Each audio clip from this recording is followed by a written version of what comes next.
Jain aspirants, welcome back to the second part of our chapter that is chemical reaction and equation. पहले part में हमने cover किया था क्या रहते हैं केमिकल रिएक्शन और अगर हमारे पास कोई केमिकल इक्वेशन है तो कैसे हम उसे बैलेंस कर सकते हैं, राइट। ये हमने देखा था पार्ट 1 में। अब इस पार्ट में हम कवर करेंगे टाइप्स ऑफ केमिकल रिएक्शंस। क्या रहते हैं कॉम्बिनेशन रिएक्शन, एक्सोथर्मिक, एंडोथर्मिक या फिर डिस्प्लेसमेंट रिएक्शन क्या रहती है, ये सब रिएक्शन के बारे में हम पढ़ेंगे इस पार्ट में। So let's start. सबसे पहले हम देखेंगे कॉम्बिनेशन रिएक्शन। अभी कॉम्बिनेशन रिएक्शन से हमें क्या पता चल रहा है नाम से, कंबाइन, यानी हम कोई तो चीज कंबाइन कर रहे हैं और उसे हमें कोई तो चीज नहीं मिल रही, राइट। यानी कि single product is form from 2 और मोर रिएक्टेंट्स। अभी इसे हम एग्जांपल से समझेंगे, राइट। तो यहाँ पर देखो हमने लिया यहाँ पे एक मैग्नीशियम और उसे हमने ऑक्सीजन के साथ बर्न कर दिया। और बेसिकली आपको एक चीज पता होगी, अगर हमें किसी भी चीज को बर्न करना है, किसी भी चीज को जलाना है, तो उसके लिए नेसेसरी थिंग चाहिए, दैट इज ऑक्सीजन। अपना एक्सपीरियंस भी क्या होगा, अगर कहीं पे कैंडल जल रही है तो जब आप उस कैंडल को सब एकदम वैक्यूम के अंदर रख देते हो तो वहां पे वो थोड़ी देर के अंदर ही वहां पे वो एक्सटिंग्विश हो जाएगी, राइट। क्यों?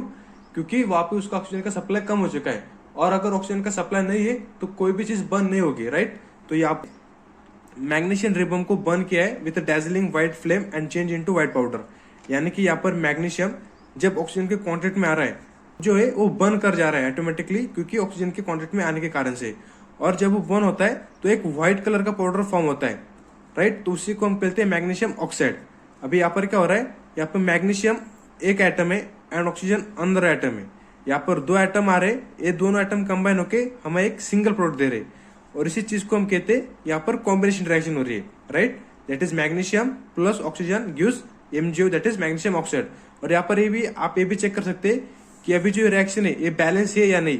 देखो यहाँ पर मैग्नीशियम के कितने एटम है, 2। यहाँ पर भी कितने, 2। ऑक्सीजन के कितने, यहाँ पर 2 और बोर्ड साइड पे कितने, 2। यानी कि it is a balance reaction, right. और इस चीज को हम कहते हैं कॉम्बिनेशन रिएक्शन। अभी एक अनबैलेंस रिएक्शन को हम स्केलेटल रिएक्शन भी कहते हैं, स्केलेटल केमिकल इक्वेशन। कैसे? अभी देखो हमने पहले क्या बोला था, हमने लिया मैग्नीशियम और ऑक्सीजन के कॉन्टेक्ट में आने के कारण से वो बर्न हो गई और उसमें मिल गया मैग्नीशियम ऑक्साइड जो कि रहता है एक व्हाइट पाउडर। अभी यहाँ पर मैग्नीशियम एक ही है, मैग्नीशियम का सिर्फ एक ही एटम है, लेकिन यहाँ पर 2 है, तो हमें यहाँ पर अभी ये क्या होगी, फिर अनबैलेंस रिएक्शन हो गई। और अनबैलेंस रिएक्शन को ही हम कहते हैं स्केलेटल रिएक्शन या फिर स्केलेटल इक्वेशन। तो हमें इसे बैलेंस करने के लिए हमें यहाँ पे 2 मॉलिक्यूल और ऐड करने पड़ेंगे मैग्नीशियम के, तभी जाके वो बैलेंस हो जाएगी। यानी कि जितना मास रिएक्टेंट साइड पर रहेगा उतना ही मास प्रोडक्ट साइड पे हो जाएगा और उसी चीज को हम कहते हैं बैलेंस रिएक्शन। और जब अगर नहीं हो बैलेंस तो उसे हम कहेंगे स्केलेटल केमिकल इक्वेशन, राइट। अभी और एग्जांपल देखो, यहाँ पे देखो calcium oxide react with water to produce slake lime. यानी यहाँ पर calcium oxide, calcium and oxygen, that is calcium oxide, और इसी को हम कहते हैं क्विक लाइम। जब हम उसे वाटर के साथ ऐड कर रहे हैं, दैट इज H2O, और it's gives us CaOH2, that is calcium hydroxide, उसे हम कहते हैं स्लेक लाइम। और एक इनऑर्गेनिक कंपाउंड है, ठीक है। और इसके साथ साथ हीट भी प्रोड्यूस हो जाती है। अभी यहाँ पर क्या हो रहा है, एक कंपाउंड आ गया एंड एक कंपाउंड आ गया और 2 कंपाउंड आके एक कंबाइन हो गए और एक ये दोनों कंबाइन होकर उन्होंने एक सिंगल प्रोडक्ट फॉर्म कर दिया। इसी चीज को हम कहते हैं कॉम्बिनेशन रिएक्शन। यहाँ पे और एग्जांपल है, जैसे कि आप देखो यहाँ पे अभी बर्निंग ऑफ कोल, यहाँ पर एक कार्बन है, कार्बन बर्न होने का इंपोर्टेंट चाहिए, दैट इज ऑक्सीजन। जब कार्बन ऑक्सीजन के कॉन्टेक्ट में आ गया, यहाँ पर कोल बर्न हो गया और हमें मिल गया कार्बन डाइऑक्साइड CO2। ये भी हो गया, यहाँ पे 2 आ गए, कंबाइन हो गए और हमें एक सिंगल प्रोडक्ट मिल गया। सेम यहाँ पर भी वाटर का, यहाँ पे 2 हाइड्रोजन के मॉलिक्यूल, 2 ऑक्सीजन के मॉलिक्यूल, हमें मिल गया एक वाटर का कंपाउंड। अभी यहाँ पर देखो ये अनबैलेंस रिएक्शन है, यहाँ पे 2 हाइड्रोजन के एटम है, तो यहाँ पर हमें भी 2 करने पड़ेंगे तभी जाके बैलेंस हो जाएगी। तो यहाँ पे एक हाइड्रोजन एंड एक ऑक्सीजन आ रहा है, ये दोनों कंबाइन होके एक सिंगल प्रोडक्ट दे रहे हैं, इस चीज को हम कहेंगे कॉम्बिनेशन रिएक्शन। अभी क्या है, जो क्विक लाइम है, क्विक लाइम का हम यूज करते हैं। क्विक लाइम से हम पहले इसे हम वाटर में मिक्स करते हैं, जिससे हमें मिल जाता है स्लेक लाइम। अभी स्लेक लाइम का हम यूज करते हैं for white washing of wall. And जो हमारा कैल्शियम कार्बोनेट है, यानी जो अपना अभी CaOH2 है, दैट इज कैल्शियम हाइड्रोक्साइड। अब अगर हम इसमें और CO2 ऐड कर देते, जब भी CO2 के कॉन्टेक्ट में जाता है तो हमें मिल जाता है calcium carbonate, that is calcium carbonate. और उसका यूज हम करते shiny finish to the walls, एक वॉल को एक शाइनी फिनिश देने के लिए। जब हमें you can see the reaction, अभी देखो यहाँ पे कैल्शियम हाइड्रोक्साइड है, राइट। कैल्शियम हाइड्रोक्साइड जब कॉन्टेक्ट में जाता है कार्बन डाइऑक्साइड के तो हमें मिल जाता है कैल्शियम कार्बोनेट। और कैल्शियम कार्बोनेट का काम क्या रहता है, that is to give shiny finish to the walls. और ये रहता है उसका chemical formula for marble also, यानी ये जो केमिकल फॉर्मूला है CaCO3 ये मार्बल के लिए भी सेम रहता है। और साथ के साथ हमें मिल जाता है वाटर, राइट। तो ये थी हमारी कॉम्बिनेशन रिएक्शन। अभी मेनली क्या होता है, जो most of the combination reaction रहती है वहां पे जब वो दो एटम को या फिर जो दो कंपाउंड को कंबाइन करके हमें एक सिंगल प्रोडक्ट मिलता है, उसके साथ साथ ना कभी कभी क्या होता है हमें एनर्जी या फिर हीट भी मिल जाती है, जिससे जो रिएक्शन है वो एक हॉट टाइप से बन जाती है, यानी कि उसका टेम्परेचर बढ़ जाता है। तो इस चीज को हम कहते हैं एक्सोथर्मिक रिएक्शन। यानी हम कह सकते हैं जो मोस्ट ऑफ द जो केमिकल रिएक्शन रहते हैं वो मोस्टली एक्सोथर्मिक इन नेचर रहते हैं। एक्सोथर्मिक यानी जब हमारी केमिकल रिएक्शन होगी तो बाय प्रोडक्ट हमें एक लार्ज अमाउंट में हीट या फिर एनर्जी इवॉल्व हो जाएगी, उसी को हम कहेंगे एक्सोथर्मिक रिएक्शन। जैसे कि देखो यहाँ पे क्या हो रहा है, बर्निंग ऑफ नेचुरल गैस, यानी कि जब हम नेचुरल गैस को बर्न करते दैट इज CH4। अभी CH4 क्या है, मीथेन। मीथेन जो कि एक नेचुरल सब्सटेंस है, राइट। जब मीथेन को हम ऑक्सीजन के साथ बर्न करेंगे तो हमें मिल जाता है कार्बन डाइऑक्साइड और उसके साथ साथ वाटर का एक कंपाउंड। लेकिन जो वाटर का कंपाउंड है ये लिक्विड फॉर्म में नहीं मिलता है, ये हमें मिलता है गैसेस फॉर्म में। यानी कि गैसेस फॉर्म में तभी जाएगा जब ये स्टीम रहेगा, और स्टीम ऑब्वियसली रहते गर्म। यानी कि यहाँ पर क्या हो रहा है, टेम्परेचर भी इवॉल्व हो रहा है, यहाँ पे हीट इवॉल्व हो रही है, तो इसे हम कहेंगे एक्सोथर्मिक रिएक्शन। अभी यहाँ पर और एक एग्जांपल देखिए, दैट इज रेस्पिरेशन रिएक्शन, जो कि इंपॉर्टेंट है हर एक लिविंग बीइंग को जिंदा रखने के लिए, राइट। अभी यहाँ पर क्या है, C6H12O6, ये क्या है हमारा ग्लूकोज। अभी जब हम ऑक्सीजन इनहेल करेंगे हमारे बॉडी के अंदर तो उसे ऑक्सीजन की सप्लाई मिल जाएगा, और जब ये ऑक्सीजन का सप्लाई मिलेगा तो ये ग्लूकोज ब्रेकडाउन हो जाएगा, और ब्रेकडाउन होकर हमें मिल जाएगा 6CO2 + 6H2O प्लस एनर्जी, हमें एनर्जी मिल जाएगी, राइट। तो यहाँ पर क्या हो रहा है, हमें बाय प्रोडक्ट एनर्जी भी मिल रही है, तो इसे हम कहेंगे ये एक्सोथर्मिक रिएक्शन है, राइट। और एक एग्जांपल है decomposition of vegetable matters into compost. जो हमारा कूड़ा कचरा रहता है जब हम, और जो मटेरियल रहता है वेस्ट मटेरियल वेजिटेबल्स का, जब हम उसे डिकम्पोज कर देते तो आफ्टर सम टाइम जब हम उसे फिर से जब डिग करेंगे और निकालने की कोशिश करेंगे तो वहां पे ना इसे मतलब कुछ गरम गरम जैसा फील होता है, तो वहां पर क्या हो रहा है, एक एनर्जी रिलीज हो रही है या फिर यहाँ पे एक हीट रिलीज हो रही है, तो उसे भी हम कहेंगे एक्सोथर्मिक रिएक्शन है, राइट। सो ये थी हमारी कॉम्बिनेशन रिएक्शन। अभी let's move forward to the decomposition reaction. अभी जैसे हमने कहा कॉम्बिनेशन रिएक्शन में क्या होता है, कोई तो दो एटम या फिर दो कंपाउंड कंबाइन होकर एक सिंगल प्रोडक्ट देते हैं, राइट। लेकिन डिकम्पोजिशन रिएक्शन में बिल्कुल उसके अपोजिट होता है, हमारे पास सिर्फ एक ही रिएक्टेंट रहता है और उससे हमें बहुत सारे प्रोडक्ट मिल जाते हैं, राइट। जैसे कि अगर मेरे पास है AB, ये वाला मेरे पास कंपाउंड है, अगर मैं उसे हिट कर दूं तो मुझे मिल जाएगी 2-3 कंपाउंड, दैट इज A मिल जाएगा और B मिल जाएगा। यहाँ पर क्या हो रहा है, हमारे पास सिर्फ सिंगल रिएक्टेंट है, single reactant break down to give simpler product, यानी कि सिर्फ एक रिएक्टेंट से हमें बहुत सारे प्रोडक्ट मिल जा रहे हैं, उसी को हम कहेंगे डिकम्पोजिशन रिएक्शन। हमें इसे समझेंगे एग्जांपल से, राइट। अभी देखो यहाँ पर क्या है, ये हमारा फेरस सल्फेट है, यहाँ पर सिर्फ एक ही रिएक्टेंट है, और जब हम इसे हिट करेंगे तो हमें मिल जाएगा ferric oxide plus SO2 plus SO3, ये हमें यानी कि क्या है, गैसेस है। यहाँ पर क्या हो रहा है, हमारे पास सिंगल रिएक्टेंट है लेकिन प्रोडक्ट कितने मिल गए, हमें 3-3 प्रोडक्ट मिल गए, इस चीज को हम कहेंगे डिकम्पोजिशन रिएक्शन। अभी क्या होता है मेनली यहाँ पे और एक चीज आप समझ लीजिए। अभी जब Fe4.7H2O, ये जो है ना यहाँ पे 7H2O, ये 7H2O, ये मेनली वाटर ऑफ क्रिस्टलाइजेशन, जिससे क्या होता है किसी भी चीज को कलर आ जाता है। तो जब जो हमारा फेरस सल्फेट है जब उसे वाटर के 7 मॉलिक्यूल मिल जाते हैं तो इसका कलर मिल जाता है ग्रीन, और उसे हम कहते हैं ग्रीन विट्रोल। और जब हम इसे हिट करेंगे तो हमें मिल जाएगा फेरिक ऑक्साइड, जो कि इसका कलर रहता है रेडिश ब्राउन और रहता है सॉलिड में, और SO2 एंड SO3 ये हमें गैसेस के फॉर्म में मिल जाएगी। यही थी हमारे डिकम्पोजिशन रिएक्शन, राइट। अभी मैंने आपको क्या कहा, ये रहता है water of crystallization, right, 0.7H2O। और अगर मैं आपको कहूँ मेरे पास अभी FeSO4.7H2 है, राइट, और जिसका कलर है ग्रीन, अगर मैं उसे हिट कर दूं तो वाटर इवापोरेट हो जाएगा, राइट। और अगर वाटर इवापोरेट हो जाए जो इसका कलर था वो भी उड़ जाएगा, राइट। तो फिर हमारे कलर क्या चेंज होएगा, फिर से हमें एक व्हाइट सब्सटेंस मिल जाएगा, दैट इज फेरस सल्फेट करके, राइट। तो ये था हमारा डिकम्पोजिशन रिएक्शन।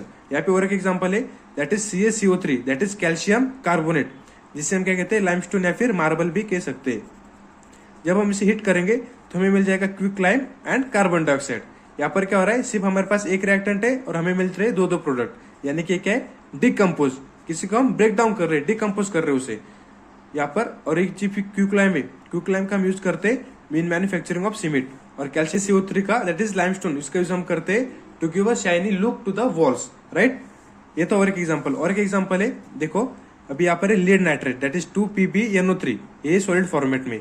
यहाँ पर हमारे पास है सिर्फ सिंगल रिएक्टेंट, हमने अभी इसे किया हीट करने के बाद ये ब्रेक डाउन हो गया, उसका डिकम्पोजिशन हो गया, तो हमें मिल गया lead oxide plus 4 nitrogen dioxide के product and plus oxygen, right. अभी जो नाइट्रोजन ऑक्साइड है इसके जो फ्यूम्स है वो रहते हैं ब्राउन इन कलर्स, यानी कि ब्राउन फ्यूम्स निकलते हैं नाइट्रोजन डाइऑक्साइड के। यहाँ पे क्या हो रहा है, डिकम्पोजिशन हो रहा है लीड नाइट्रेट का into lead oxide, nitrogen dioxide और ऑक्सीजन में, ठीक है। अभी क्या है, मेनली एग्जाम में क्वेश्चन पूछ लेता है, अगर आप लीड नाइट्रेट को हिट कर दोगे तो आपको 4 नाइट्रोजन के ऑक्साइड मिल जाएगा, नाइट्रोजन के डाइऑक्साइड मिल जाएंगे, लेकिन तो फिर जब वो डिकम्पोज हो रहा है तो एट दैट टाइम आपको कौन सा कलर दिखेगा, तो एट दैट टाइम आपको कलर दिखेगा ब्राउन फ्यूम्स। तो ऐसे आपको हमें क्वेश्चन पूछ लेता है, राइट। एग्जाम्पल है, अगर मैं आपको को ये देखो सिल्वर क्लोराइड यानी AgCl, अभी AgCl मेनली व्हाइट रहता है, लेकिन जब उसे सनलाइट में ले जाए तो फिर उसका कलर ना ग्रे हो जाता है। क्यों? क्योंकि यहाँ पे ब्रेकडाउन हो जाता है Ag प्लस Cl सेपरेट हो जाता है and Ag that is natural colour रहता है उसका ग्रे। वही सेम देखो AgCl है, यहाँ पे 2 मॉलिक्यूल AgCl के, उससे हमने सनलाइट के अंडर लिया और हमें 2Ag प्लस Cl सेपरेट हो गए। Cl जो कि गैस में बन गया और इवॉल्व हो गया, एंड Ag उसका मेनली कलर बन गया that is grey. Same with AgBr that is silver bromide करके, सेम उसको भी हम सनलाइट देंगे, वो भी ब्रेकडाउन हो जाएगा Ag एंड ब्रोमियम में। अभी ये जो बोथ रिएक्शन है AgCl एंड AgBr, इसका यूज हम करते हैं ब्लैक एंड व्हाइट फोटोग्राफी में, जो कि ओल्ड टाइम्स में हम यूज करते थे फॉर सिनेमा, राइट। तो ये थी हमारे मेनली डिकम्पोजिशन रिएक्शन। अभी जैसे हमने देखा था कॉम्बिनेशन रिएक्शन के लिए मेनली क्या लगती है, मतलब जो कॉम्बिनेशन रिएक्शन मेनली हमारे कोई तो एक हीट और एनर्जी इन्वॉल्व होती है बाय प्रोडक्ट करके, राइट। लेकिन डिकम्पोजिशन रिएक्शन में जो मैंने आपको स्टार्टिंग में बताया बिल्कुल ऑपोजिट रहता है। अभी किसी भी सब्सटेंस को डिकम्पोज करने के लिए हमें कोई ना कोई फोर्स लगाना पड़ेगा, तभी जाके वो डिकम्पोज जाएगी, राइट। तो हम अपने से कोई ना कोई हीट या फिर कोई ना कोई एनर्जी देनी पड़ती है जिससे को डिकम्पोज हो जाए, right. Require energy in the form of heat, light and electricity for the breakdown of reactants, उस चीज को हम कहते हैं डिकम्पोजिशन रिएक्शन। अगर और जिस रिएक्शन में हम हीट का यूज करते, यानी कि जिस रिएक्शन में हीट ऑब्जर्व हो जाती, उसी को हम कहते हैं एंडोथर्मिक रिएक्शन। यानी कि किसी रिएक्शन में एनर्जी इज ऑब्जर्व तो फिर उसे हम कहेंगे एंडोथर्मिक रिएक्शन। और अगर एनर्जी ऑब्जर्व हो जा रही है यानी कि उसका टेम्परेचर कम हो जा रहा है, तो क्या होगा, हमें जो सरफेस रहेगा ना रिएक्शन का, तो हमें उसे ठंडा ठंडा महसूस करेगा। तो मेनली क्या डिफरेंस था एक्सोथर्मिक एंड एंडोथर्मिक में, कि एक्सोथर्मिक में हीट इवॉल्व होती है बाय प्रोडक्ट करके, लेकिन एंडोथर्मिक में हमें किसी एक रिएक्टेंट को या फिर किसी करने के लिए या फिर डिकम्पोज करने के लिए हमें एक हीट की या फिर एनर्जी या फिर लाइट की एक एनर्जी रिक्वायर रहती है, तो फिर हम इसे यहाँ पे हीट ऑब्जर्व कर लेती है उस रिएक्शन में। तो यहाँ पे एक जो रिएक्शन का मिक्सचर रहता है वो वार्म रहता है और यहाँ पे हीट ऑब्जर्व हो रहे तो फिर वो कूल हो जाती है, राइट। तो ये था mainly endothermic and exothermic reaction के बीच में difference. Now let's move forward. अभी नेक्स्ट हम देखेंगे डिस्प्लेसमेंट रिएक्शन। अभी तक हमने क्या देखा, combination reaction, decomposition reaction. Combination reaction के बैक प्रोडक्ट में लगता है हीट, तो इसी वजह से मोस्टली जो कॉम्बिनेशन रिएक्शन रहते हैं वो क्या रहते हैं, एक्सोथर्मिक इन नेचर। एंड जो डिकम्पोजिशन रिएक्शन रहते हैं, मतलब कि सब्सटेंस को ब्रेक डाउन करने के लिए हमें कुछ हीट एनर्जी अपने से देने पड़ते हैं, तो वहां पर जो एनर्जी हमने दी है वो ऑब्जर्व हो जाती है, तो उसे हम क्या कहते हैं, एंडोथर्मिक रिएक्शन। यानी कि मोस्टली जो डिकम्पोजिशन रिएक्शन रहते हैं वो मेनली एंडोथर्मिक इन नेचर रहती है। अभी हम मूव कर रहे हैं टुवर्ड डिस्प्लेसमेंट रिएक्शन। अभी डिस्प्लेसमेंट देखो, यहाँ पर क्या हो रहा है, कोई ना कोई चीज तो डिस्प्लेस हो रही है, राइट। तो मेनली डिस्प्लेसमेंट रिएक्शन के लिए हमें एक चीज की जरूरत होती है दैट इज रिएक्टिविटी सीरीज, जो कि मैंने आपको पिछले पार्ट में भी बताई थी। तो फिर से आप एक बार देख लीजिए, that is potassium, sodium, calcium, magnesium, aluminium, zinc, iron, lead, copper, mercury, silver and gold, ये हमारी रिएक्टिव सीरीज, राइट।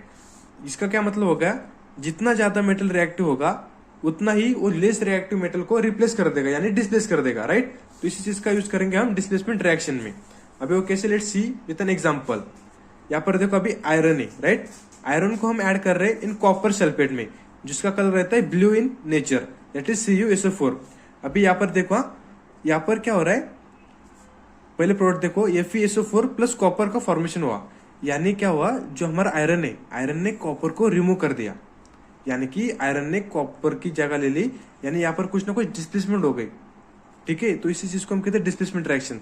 अब ये कैसे हो पाया, क्योंकि यहाँ पर ये देखिए रिएक्टिविटी सीरीज, हमारा जो आयरन है, right, iron is more reactive than copper. तो इसने क्या किया, मोर रिएक्टिव मेटल ने लेस रिएक्टिव मेटल को डिस्प्लेस कर दिया।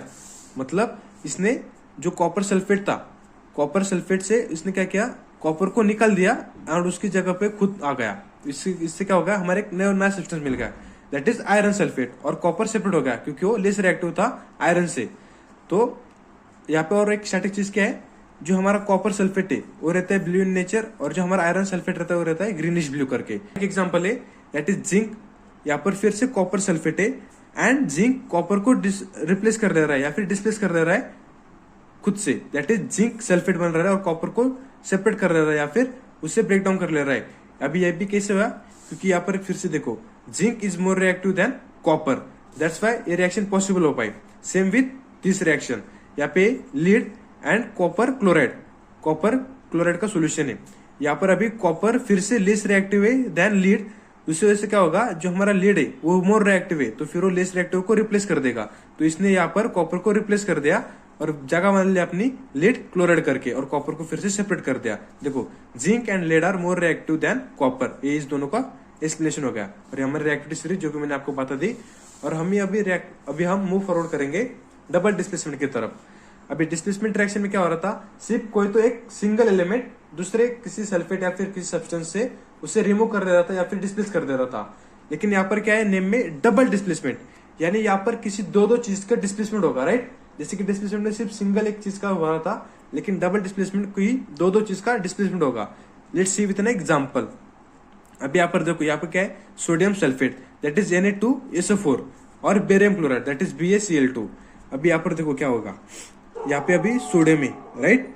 सोडियम Cl से रिएक्शन कर लेगा एंड जो सल्फेट है सल्फेट कर लेगा बेरियम से। अब ऐसा क्यों हो पा रहा है, क्योंकि जो हमारा सोडियम है, right, sodium is more reactive for the chlorine and जो सल्फेट है, sulphate is more reactive toward the barium. That's why क्या होगा, हमारा एक नया सब्सटेंस मिल गया that is BaSO4 that is barium sulphate and NaCl। अभी यहाँ पर क्या हुआ, दो चीजों का डिस्प्लेसमेंट हो गया। पहले तो सोडियम का डिस्प्लेसमेंट होगा यहाँ पर एंड जो सल्फेट है सल्फेट का डिस्प्लेसमेंट होगा यहाँ पर। तो यहाँ पर क्या होगा, सोडियम का भी डिस्प्लेसमेंट हो गया एंड सल्फेट का भी डिस्प्लेसमेंट हो गया। तो इसी वजह से हम इसे कहते हैं डबल डिस्प्लेसमेंट रिएक्शन। और एक एग्जांपल है दैट इज लीड नाइट्रेट का, यहाँ पे PbNO3 whole twice plus potassium iodide. अभी यहाँ पर क्या होगा, जो अपना पोटेशियम है, potassium is most reactive, right. तो पोटेशियम क्या करेगा, इस लीड को रिमूव कर देगा, राइट। और रिमूव करके ये आएगा इस जगह, यानी हमें मिल जाएगा KNO3। लेकिन अभी इसको रिप्लेस कर दे, राइट। तो फिर इसे कहा ना कहा तो जाना पड़ेगा, तो फिर वो आयोडीन से रिएक्शन कर लेगा और बना लेगा अपना लीड आयोडाइड, जो कि रहता है उसका येलो इन कलर, और लीड नाइट्रेट का कलर रहता है व्हाइट मेनली। तो ये थी हमारी डबल डिस्प्लेसमेंट रिएक्शन। यहाँ पर क्या हो रहा है, दो सब्सटेंस की या फिर दो एटम की डिस्प्लेसमेंट हो रही है। और डिस्प्लेसमेंट में क्या था, सिर्फ कोई एक ही सिंगल चीज की डिस्प्लेसमेंट हो रही थी, और डबल डिस्प्लेसमेंट में दो चीजों की डिस्प्लेसमेंट हो रही है। तो इससे हम कहते हैं double displacement. So I hope you like this session. Now in next part we will study about the redox reaction, oxidation reaction क्या रहता है, and we will also study about the rancidity and corrosion. So till then stay tuned and happy. Thank you.